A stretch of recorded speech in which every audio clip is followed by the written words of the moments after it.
but in the end, she just loses the games. But then I've seen Arteezy play it a few times, and I'm more convinced. I'm more convinced that this hero can win the games. They have a good way of dealing what Team Tinkles has. Speaking about the itemization, already mentioned this guy on the panel. What was his name? Lacoste. He was pretty smart. He was talking about the Spirit Vessel timing. That's going to ruin 2 heroes, both Io and the Treant Protector. And I think Naga Siren items this game should be Manta style into Scotty, into Aghanim Scepter. Yeah. And once you hit that Scotty timing, then you have a Spirit Vessel on top of it, so you're nullifying like the presence of 2 supports.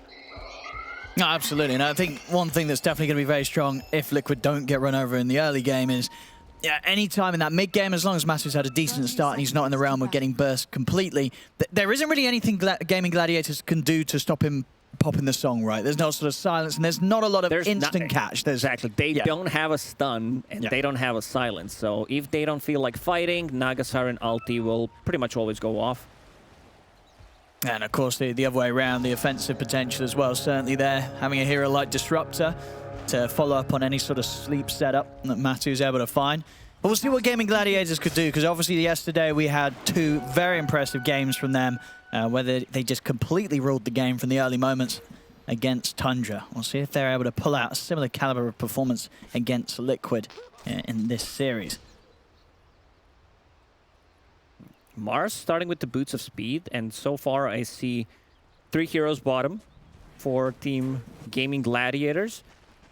So that might say, I'm just judging by the items, that Mars will try to creep skip. And this is something that X-Team Tickles did throughout the DPC, where they ran this tri-lanes, especially against Timbersaw. Like, Timbersaw is really not that great, level 1, and forced to use the Timber Chain. Yeah, we'll see how long this tri-lane persists, which team's able to back out from it first. Boxy, of course, yesterday on his Weaver had an insane performance.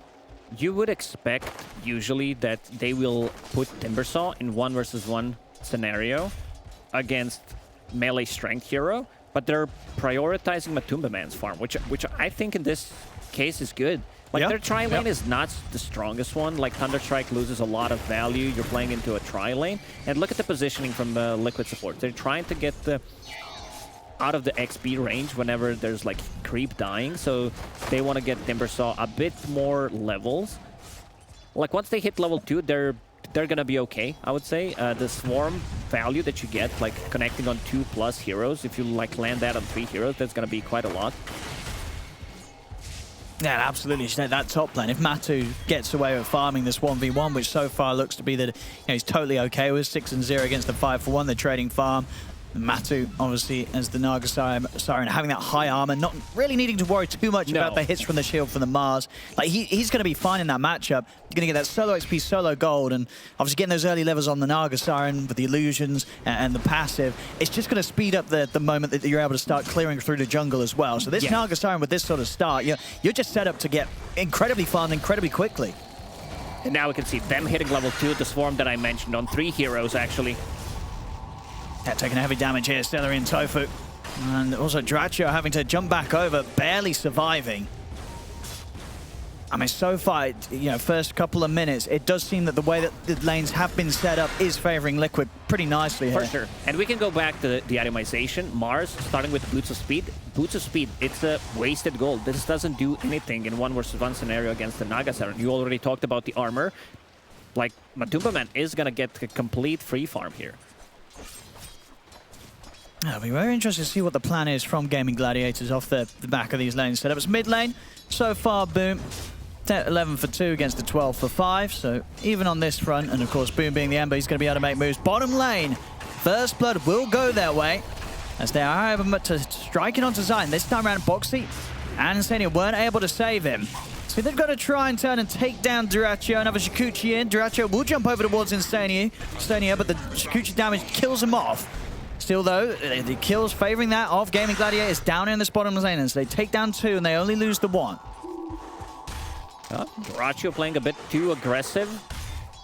There was no need for it. Did they have any healing cells? Io? Yeah, they did not. I talked on the panel how Celery never gets point in Leech Seed. He doesn't, but in this scenario, I think it's justified because the value that you get in a tri lane is just too good. You're also, like, your carry is tethered to IO, so that's going to be even extra healing coming out. We saw with that Death Drastro was able to bring over some supplies for Celery, also get him set up with the stick in the lane. As both teams continuing to persist with this tri-lane setup. You know, a lot of the times we see like a tri-lane for the first couple of minutes and then the supports will go elsewhere. But both teams seeming to be happy with the way that these things are, keeping this top lane 1 versus 1.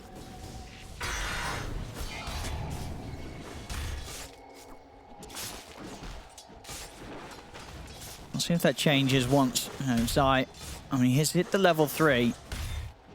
Maybe the point where he gets the second point in the passive will be when they leave him to start getting some solo action. We'll see Mickey trying for the setup onto Boom. We'll be able to connect with the EMP. Boom. He's got a few bolt charges though as he's able to step away. Liquid trying to chase down Celery here with the Thunderstrike on him. Zai's in with another connection of the chain. And the Whirling Death. And all those last few hits. Extra armor is close. From the tier 2 tower keeps him alive there. Bit of a pause.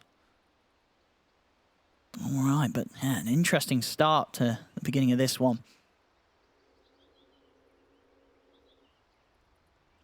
See Boom, where's he going to head next? It's of course a little low. He had those couple of bottle charges coming out as he was forced away from the lane by Mickey. Mickey with a couple of nulls, able to contest that CS very nicely against the Ember, starting to step ahead and denies. There's no kill threat on Naga Siren on top lane, so that's going to be good for Matumba Man. He can also keep a point in case they decide to go with Mars plus like 1 rotation from possibly Ember Spirit. But for me, this is the game where Matu can end up with possibly like 0 or 1 death, especially if they like keep going strong out of the laning stage like they are right now. If you look at the CS, Invoker top CS, Mars also having a really good one. But yeah, Mars is going to get the farm here. I want to see what his item is going to be. For now, just the Soul Ring has a Ring of Health in a Quick Bite to have a bit more sustain. And then you can keep spamming the spells, which I think is okay. Either that or if you wanted to go for Armlet. Helm of Iron Will is just too powerful. That item is going to get nerfed for sure. Oh, so coming in the mid, Celery. We'll come over to top. Boom's bottle back up. Here's some of the 2 of them for now, bottom, but Boxy, of course, also leaving that bottom area. Headed over to the mid lane and is looking to join forces with Mickey to make a play onto Boom. Coming with the bug, some great body blocking here from Boxy, trying to hold Boom in range of Mickey. Not quite enough to take him down straight away. The right clicks are flying in, getting a little bit of a heal, does get the chains off to hold back Boxy, and Boom will manage to survive that attempted move from Liquid. Bottom lane, Zai's going to be able to swing across and cut down Tofu. The arena is out though, as Ace, he's moved his way over towards the bottom half of the map. And of course, with the solo experience that he was getting, he has the level advantage against Zai. Zai's still 2 levels behind. He's trying to get away. I mean, the armor, 2 points in it, is keeping him alive here with his passive Zai. See how much longer he can survive as they are. You know, Ace and Dracho want to keep looking for him, but now the numbers have turned up. Boxy's headed back down here. Zai's actually going to be able to survive this attempt from Gaming Gladiators. And Zai's fine. He's back under the tower, healing up. Arcane Boots out as well. He's ready to buff the team back up. Liquid, they're not going to lose anyone here for now. They see 4 heroes right now on the bottom. Someone needs to go top because Naga Siren will kill this tower. Oh, yeah, 6 minutes in. Look at how much pressure Matu's putting onto this. Duracho is going to come up here, but he's not going to have too much of a fun time on his own against this well-leveled Naga Siren. As Matumba Man, level 7, he's beaten down onto Duracho. He's got to step right back as the PA.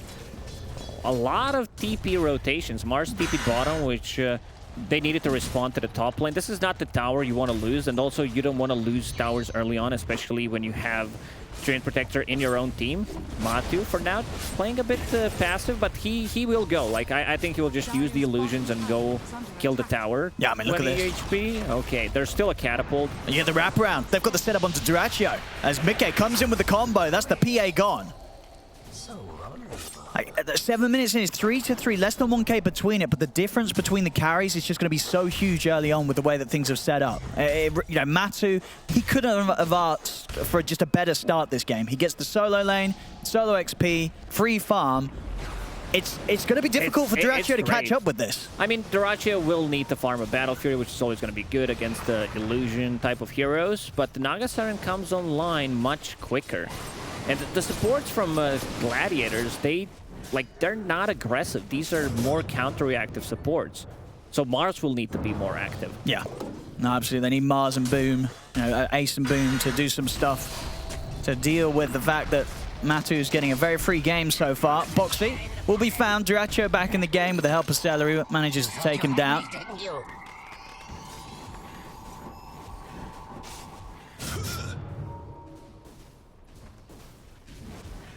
Yeah, Matu, as we saw, obviously getting that tier 1 tower at the speed that he did, I think gave him a little bit of room to also be able to step into the enemy triangle very early on.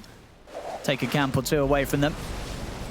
Even using Ensnare to try just for the lulz. Doesn't do anything. His illusions were about to expire.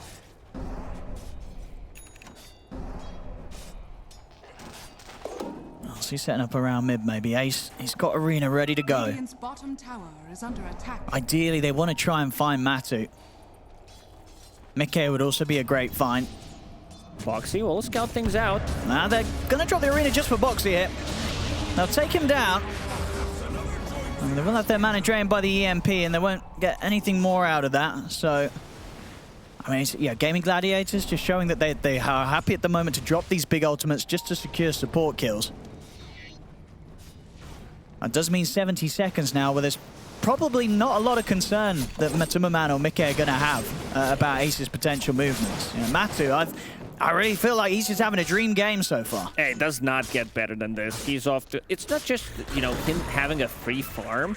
It's also him getting levels. Yeah, he's and leveled. maxing out the spells, which will also increase his farm. What is that, Owen? Invoker with the Witchblade and quick buy. Yeah, this Facebook Witchblade. Mickey's ready to run around and slap some people with the straight up damage. Yeah, they had to talk, you know, who's getting the vessel slash earn, and Boxy will go for one. I think Witchblade is okay, because it has a true strike. Against Phantom Assassin, like, her evasion is too good. It's a bit of an extra damage. And I don't remember seeing it, but now that I'm thinking of it, I feel that it also works well with the Cold Snap. Yeah, I guess they're right. It's the DPS. Yeah. No, definitely should. Yeah, these professional players, they're very smart. They are very smart. Big brains. Radiant's bottom tower is under attack. And Dyrachyo, he is getting himself some good space here in his own jungle as he continues to work towards the Battle Fury. Bottom lane, Celery did just die, comes back into the lane. Zai trying to hunt him down, cutting down the trees. Setups there for Mickey to come in, drop the combo. Celery's going to be straight back to base. Stellar rip. They're going to get the tower on top of that. So 2 towers gone, 11 minutes in. Playing against Treant Protector. So far, so good for Team Liquid. They're getting more and more map control. Top lane, Ace is going to come in. Again, dropping the Arena just for a support here as he'll commit onto Insania. See if Mickey and Boxy can punish this. Zai's also going to head over. Ace and Tofu on the retreat. Tofu's not going to get a chance to take... Or maybe he's tethering over, but no, too much damage. He gets burst down. Ace tries for the TP, but the Tornado's ready to stop it. As they cat chase as well. I mean, again, it's just another move, really, where we're seeing Ace and Tofu go on these hunts around the map, trying to find something. They only find a support, and they end up losing quite a bit for it. Both of them end up dying top. Yeah. Also, the thing is, Gaming Gladiators, they don't have any kind of tower damage. They need to play with the catapults, and they were playing top lane. They got a kill, but only like 200 damage on the tower, which is not enough. That means that Team Liquid can always TP rotate, and their heroes are like very easy to set things up with Aether Weaver providing vision, and there's going to be a glimpse. It's a level 2 glimpse for now, but they can show up easily. I'll see if Boom can find anything. Tethered up by Tofu. Boxy still sneaking around the area. Got the chains, but time-lapse is at the ready. Does this pop? They're going to put the overgrowth to try and kill him off here. But Mickey's in with the backup. Tofu's actually going to be the first one to die. Zai's controlling Celery over towards the pit. Roshan's helping out beat down Celery. The Static Storm's down. They're going to lose Boom as well. again, committing these ultimates, trying to deal with these slippery supports, but this time they don't even get the kill on Boxy. Boxy survives, and 3 members of the Gaming Gladiators die. And of course, not enough damage coming out from Gaming Gladiators at this point. Like Io plus Treant, they want to stay in a fight as long as they can, providing heals. Other than that, like their damage is sleight of fist. Mars was not in that fight. Like, they definitely need to bring the Mars. There we go, Dyrachyo. Crit. He's going to have a bit of an effort onto Instanian. They'll be able to take him down. So a little bit of a gold boost there for Dyrachyo to help him get very close to finishing off the Battle Fury. We'll see again this attempt in the river. The 3 of them going for Boxy, even as they're using the trio to try and lock him down, but they can't quite do it. Backup comes in, and losing all 3 heroes. Roshan even joining forces with Liquid. Extra bit of a punch into Celery. Struggling to find their way into this early game here, Gaming Gladiators. They're going to keep the pressure on, though. They have to. They can't sit back. They can't allow Matu to be able to play so safe in the whole areas that he's been able to find so far. He's getting so much out of the map. They're coming in with the smoke, but they're not going to catch anybody up here inside of Liquid's top jungle, as Liquid themselves... They have a really good read what's happening in the game right now. Matu playing the bottom part of the map, Manta style done, as we expected. He just becomes too tanky. If his next item is Scotty, which I think should be, there's already a Spirit Vessel completed on Weaver, so the healing is not going to be as strong. Ember Spirit. Mid. They've got the Yule set up. Static Storm to follow up. There's no chance for Boom. And if you're asking yourself, why is Timbersaw going for Yule Scepter? This is why, pretty much. You know, the Static Storm combo, they executed it perfectly. Team Liquid maybe bringing like an extra hero that is not needed in these fights, but they will most likely get the tower out of it. A lot of pings on that mid tower. That's gone. Yeah, they're going to try their best with the Living Armor to slow down this push. Ace has come across, but of course he's already used the arena up top to get the kill onto Boxy. They just cut across over towards him. They'll try and hold them back with the trio, but Matu's ready to go with the illusions as they take down Ace. Celery, he's got the backup of Dyrachyo. Dyrachyo at the moment has the Battle Fury, of course, nothing else. Boom comes in with a Flame Guard, and that will start to maybe hold Liquid back, or maybe not. Mickey comes in with a Cold Snap, set up onto Dyrachyo. Dyrachyo's dead. They lose the PA. Tornado is going to clip in onto Celery. Deafening Blast as well. Zai swings in with the Timber Chain. 4 dead across the mid for Gaming Gladiators. Liquid, they've taken the Tier 1 tower. It does feel like this game is just rapidly falling out of control for Gaming Gladiators. Yeah, their damage output is not there. I mean, they're fighting into... They have no silences, they have no stuns whatsoever, and they need to kill like Naga Siren, Timbersaw, Weaver, very hard to catch, and we've seen this Witchblade in action. If we're gonna see the fight again, there's gonna be a cool Battle Fury to cut down the tree from Dyrachyo. When Timbersaw tries to go on him, I think it's going to happen right now. He's going to cut down this tree. Timbersaw goes in, and he cuts down the tree. Very nicely done by Dyrachyo. Yeah, nice bit of foresight to try and use everything he can to give them an effort in this fight. But of course, at the end of it all, it just does not pay off. Tries to make that jump back in, but at this stage with the Battle Fury alone, there's not a lot he can offer. But you can obviously feel with the pressure and the speed that Liquid's playing, he feels the need to try and be able to help out his team somehow in this early game. But it's just not easy to do. Liquid continuing to head further and further ahead. Of course, with these sort of moves where Dyrachyo tries to turn up, it doesn't work out. The difference between him and Matumba Man is only going to increase as Matu, top of the charts, in the mid. Dyrachyo, he's been caught. They just get him underneath the Tier 2 tower. Static Storm's down. Dyrachyo's gone again. I mean, this hurts so much here for the PA. Delaying the BKB timing is always going to be good, and once again, they set up this Static Storm with the Yule Scepter from Zai, going into Lotus Orb, so there's going to be another way of dispelling things. Great against the Treant Protector ulti, against the chains. Like, they don't have, like, once again, they don't have stuns, they don't have silences, so it's very hard for Team Gladiators to take the fights. Yeah. Well, so we'll see them give it another shot here. Smokes up. Under attack. Just huge reliance on Ace or Celery to land their ultimates to set something up. It's Tier 2 tower. It's already going down. They're 17 minutes in. Oh, Matu does not want to commit. I mean, he knows something fish is going on. Zai just goes straight in onto the 4 of them. As Ace has to blink away. I mean, Zai at this stage, with the items that he has, the casual plate mail as well, he can just waltz into the front lines.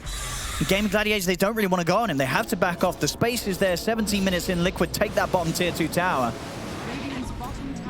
is under attack. It's looking to be a very difficult game here for Gaming Gladiators. Matu going for Aghanim Scepter's second item. All I right. mean, you can use it on spell immune units, which is going to be good, and you can use it on sleeping units. So there's the combo, another one that they can use on Ember Spirit. Like once VA has a BKB, that's going to help out quite a lot, and also cool down by 6 seconds. Reduction, not too bad, not too bad. It also gives like Nagastara what she needs at this point. She needs to be tanky, her illusions need to be tanky, and it increases her mana pool. Let's see what they can try and find in Gaming Gladiators. Out once more.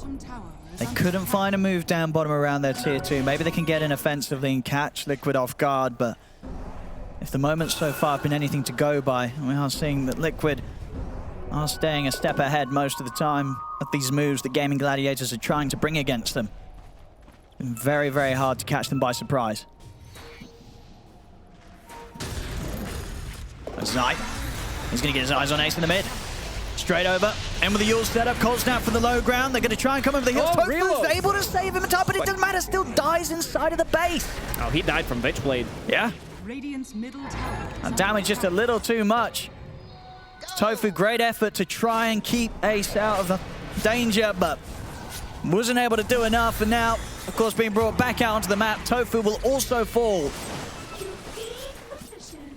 As Liquid, I might be even tempted to step into the pit here. The losers will be back up in a second for Matu. They've even also, just with the two of them, caught Boom off to the side. Mickey and Insania dealing with the enemy mid.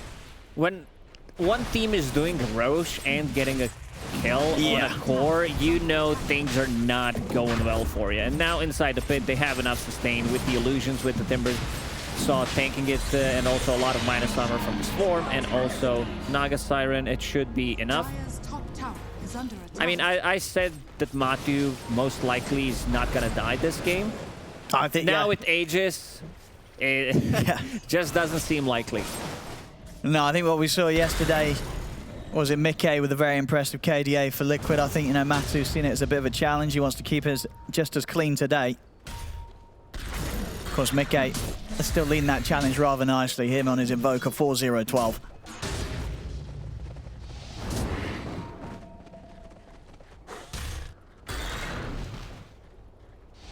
And Gaming Gladiators, they tried to come out with a few smokes, but you can see now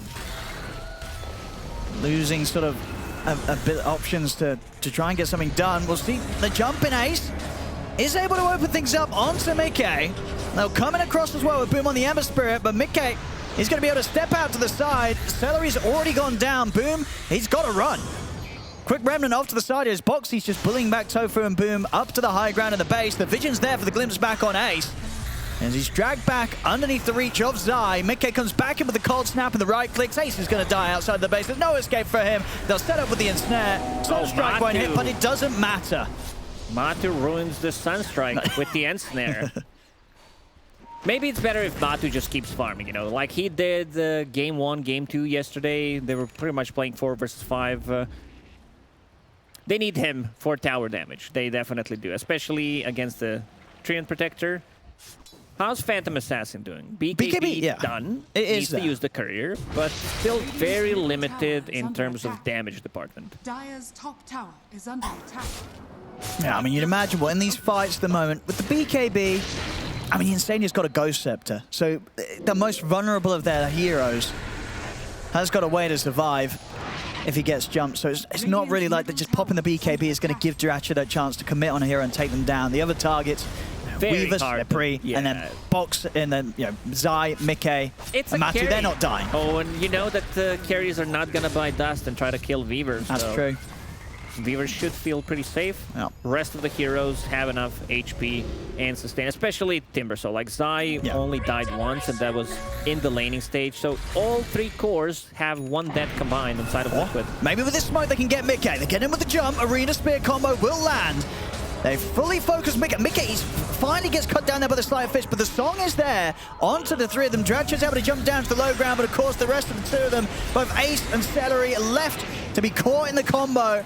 And Liquid, they're not done yet. They've got the ensnare set up onto Tofu. They're going for the IO as well. Tether's on cooldown, no chance to escape. Just good finally old combo. I mean, Gaming Gladiators, they kill a core. but it's just coming a little too late and at a point of the game where the rest of Liquid have no struggle cleaning up the fight despite losing their mid. It was like Team Liquid in this game in the regional final so far. Execution was on point, very crisp. Movements around the map, like the way they use the spells is on point. Like they're not overlapping any of the abilities. And now another tier 2 tower falls. Oh, they scouted him. Like this lane ward managed. Whoa! Oh, a little bit of vac there. Okay. That's why they're playing so good, you know. There we go, back in action, that last combo. As we said at the start, you gotta watch out for this. The sleep into disruptor setup. Not quite as potent as the dream combo when you have a Darkseer thrown into the mix as well, but when the enemies are standing that close. Calm down, Owen. It's not gonna happen. A little bit of a head scratch there. What the hell happened? This is smoke. Right. Kind of a desperation smoke. I don't think they can get like anything other maybe than a kill or 2 max from this type of maybe smoke. Boxy. Maybe not even Boxy. Nice, he's already out. He's already away. They know what's coming in now, Liquid. So the surprise maneuver's not going to do exactly that. Radiant's top tower is under attack.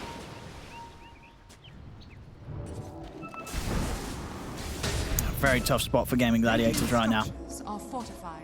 14k down. Top tower is under It feels even heavier than that though when you consider the hero matchups in play and the fact that Matu on the carry Naga Siren is as farmed as he is right now, about 5k net worth ahead of the PA Dyrachyo, and of course also having a sizable level advantage, still 2 clear levels ahead, and that's the full Skadi done.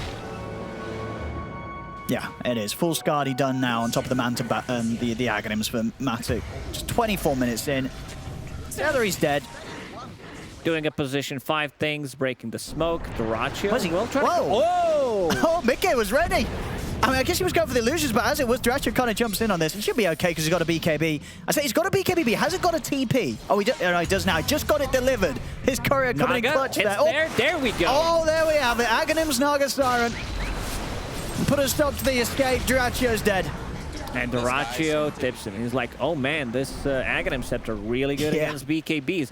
I think in this situation, it's very justified for him to go for this type of a play because map is getting smaller. He doesn't have like a lane to farm. And this Aghanim Scepter really ruins him. Like he can't BKB TP out as we've seen. Yeah, he's, as you say, trying to look for those creative areas to farm in. But getting punished for doing so with the lead and the itemization that Liquid have, because that extra range as well you get with the Ag Snare. You can't overestimate that. It will catch you from a mile off.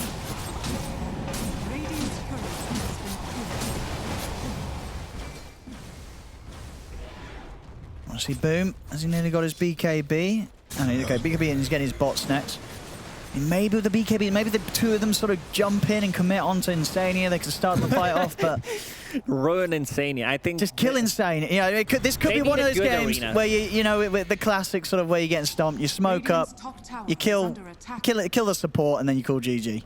You know, get yourself some bit of morale boosting for the game. Ready for next game. Yeah, right, next game. 17k gold lead, 26 minutes in. It's a rough one. It really is. What Liquid needs to do, like they don't have to rush things. Not at all, yeah. They just need to wait for next Roach to respawn and then go kill it to go for the high ground.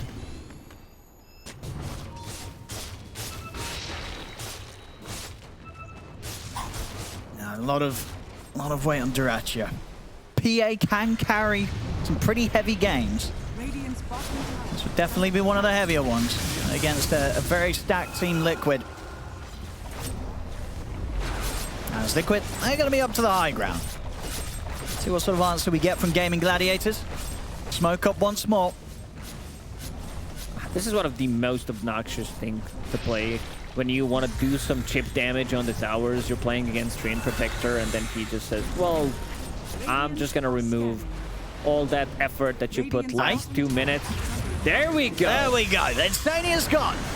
They've eliminated one. Can they get any more? They try and jump over for Mickey, but he pops the BKB. Jumping for Dyrachyo. They're committing onto the Invoker, but he's out with the Ghost Walk. It's going to be able to get away from the PA. The song coming out here.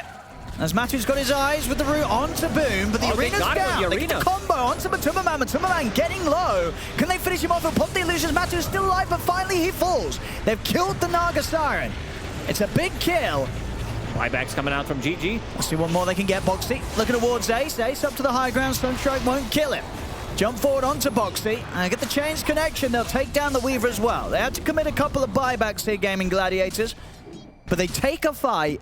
And they do kill Matumba Man. They do get him. They actually managed to get him once. You said Doracio, he needs to carry, and this is going to be a full Deso done now. Also, he decided to buy Shard before, which is one of the best shards in the game. I think we hear that quite a lot, but having a break ability and 16% of max HP, which is going to be great against Naga Siren and the illusions. It's also pure damage for whatever reason. Honestly, they're coming across as well. Maybe seeing if they can catch something more whilst Boxy and Matuma Man are still out of the game. Zai is going to start to try and slow down the push, but they really want to try and jump for them. Quick tornado. BKB comes out from Mickey as he's ready to turn. They jump forward over towards the Invoker, getting burst low by Duracio, but Mickey's still able to make it out of there with a Ghost Walk. They'll turn their attention over towards Zai instead. Duracio having struggles bringing down this Timber Sword over the armor as high as it is. Zai turns with the Chakram, cuts down Tofu. Boom on the escape. Will be able to BKB off the net. He's out of remnants. And the song's coming out as well, as these BKBs soon coming to an end. As they'll set up for an easy net. And Roshan will respawn in 2, 1. Go check it out. It's always delayed. It's delayed by a couple of seconds. Oh, the time is alive. A big one. Duracio could not get his way back to base. So overextended there a little bit, you know, maybe hoping that there's going to be another crit on Invoker. That would definitely kill him. Insania ping out for Roche, so that's going to be Aegis plus a Shard. Matu's pushing in on 3 towers at the same time here, pretty much. Pressure's back in. That a little bit of a moment where there's no tree in the game to heal the towers. The building's back up, and Matu will try and do his best with that. Fortifications forced out.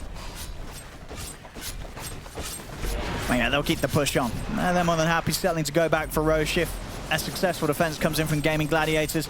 Right now, Liquid, no messing around. They'll look for the objectives as this bottom racks will be taken out. No chance for a defense here from Gaming Gladiators. They're still down their PA for 20 seconds. Team Liquid understood, like, we need to kill the rest. We can kite Phantom Assassin with the Naga Siren and Snare. They used 2 buybacks on 2 supports, so that's going to be a lot of time them being dead after they get him. And now inside the pit, the minus armor Shard. Who's going to pick up the Shard? Is it going to be Invoker, or are they going to give it to Naga Siren? Naga Siren, you know. It's quite nice, isn't it? It's okay. It's okay. There's the song. Oh, yeah. Oh, Static Storm. Look at this setup here. They're off to the side. Zai's going to jump in. BKBs are out, of course, in response to the Static Storm. They get the arena control onto Boxy. They jump forward with the Phantom Knights. They take down the Weaver. They'll turn now over towards Matuma Man. Matuma Man, of course, does have the Aegis. He's ready for a second round if necessary, but he's not even been popped at once. Duracio will go for Mickey instead, but Mickey steps to the side. BKB and Ghost Walk. Mickey's off to the high ground. He's fine. And get the glimpse back onto Ace, separating him from being able to chase for any more. It's just the 2 supports dying, Boxy and Tofu on either side. It looked great, like the setup from Naga Siren, but they had 2 BKBs against the Static Storm. Just went out of it, but if they, like, who picked up the Shard? Because Naga Siren doesn't. Oh, they got it on Zai, I think, right? Oh yeah, Zai has. I wouldn't mind seeing the one on Invoker to have 3 meteors, also very good. Yeah, especially with sort of the team fight combo and setup that they are getting. That would, they could definitely capitalize off that. Get the angles perfectly off the back of the song. And of course, talking about that song combo, the Aghanims for Disruptor is 700 gold away. Insania's going to have that ready. Yeah, then you're not going to be able to do. He also has a Psychic Headband. He's super farmed considering he's playing position 5, has a Ghost Scepter, and it's going to be 35 minute Aghanim Scepter because he already used 1 buyback. Will definitely get him closer. And also without the Philly. Big boy Philly, That's not true. dropped for Liquid. Yeah, I didn't need it this game. As we're seeing now with the Orchid on Matuma Man, he's very easily able to force Boom away from getting these side lanes pushed out. Boom having to use that BKB to remnant out of the action anytime they find him. So Dyrachyo has his progression looking after the death, so the bash is nearly done if he wants to commit with the gold for that one. I think in this situation, he goes all in with the items. There's no reason for him to save a buyback, because if the rest of the team dies, they don't have a buyback, then he can't do too much alone. But he's just waiting for the full gold so he can buy it. Timbersaw disassembling Kaya's Sanj, which I think is a correct choice. This Heaven's Halberd, if he can buy it, is going to be pretty big against Phantom Assassin. Radiant are scanning. He's thinking. Timbersaw's thinking about his items. He was, you know, I'll get Kaya Sanj, disassemble that. I want to get Heaven's Halberd. I also have Shiva's Guard, but Invoker also wants to get it, so they need to talk about who's going to get it. Having two, not the greatest. We're seeing now with Matu having Bloodthorn complete. Life's going to get very hard for Dyrachyo for any moments of the battle when he doesn't have his BKB on him. Oh, Dyrachyo needs to get like 1 kill, maybe even 2 during the BKB. Yeah. Because once the BKB is down, they have tools to lock him down. Like even Ensnare during the BKB so that he can't move, it's going to be pretty big. And then after the BKB is gone, the item that you just mentioned, Bloodthorn, it works amazing against PA. Yeah, I mean, as we're seeing, that's sort of the struggle when you're playing against this Naga Siren. You want to be able to save the BKB to pop it to remove that snare, but obviously most of the time you're forced to pop it beforehand, and then the ensnare comes in and suddenly you're stuck there for the full duration pretty much now.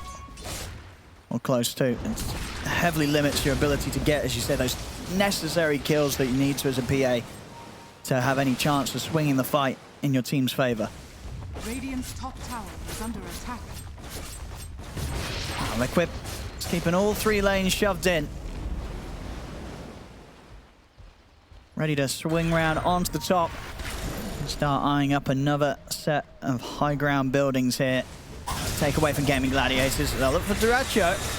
See what they can force out of him. He's going to put the BKB now. Jumping on the back line. Zai's going to commit. He's got time to buy for himself as he yaws up into the air, heals up with the Bloodstone. The Song's come out, Static Storm as well. He's already used the BKB, so he's not got much to get out of this one. He's getting caught in the full combo. They've lost Boom, they've lost Tofu. Dyrachyo, he'll fall, but of course with the money spent up, no chance to come back into the game. GG is called. Team Liquid will take this game 1. Went on a little longer than some of the games yesterday, but no doubt about it. This was another one-sided game, Lacoste. It was. It really was. Team Gladiators, they do tend to play like very aggressive from the start. This time around, they decided to go for the tri-lane,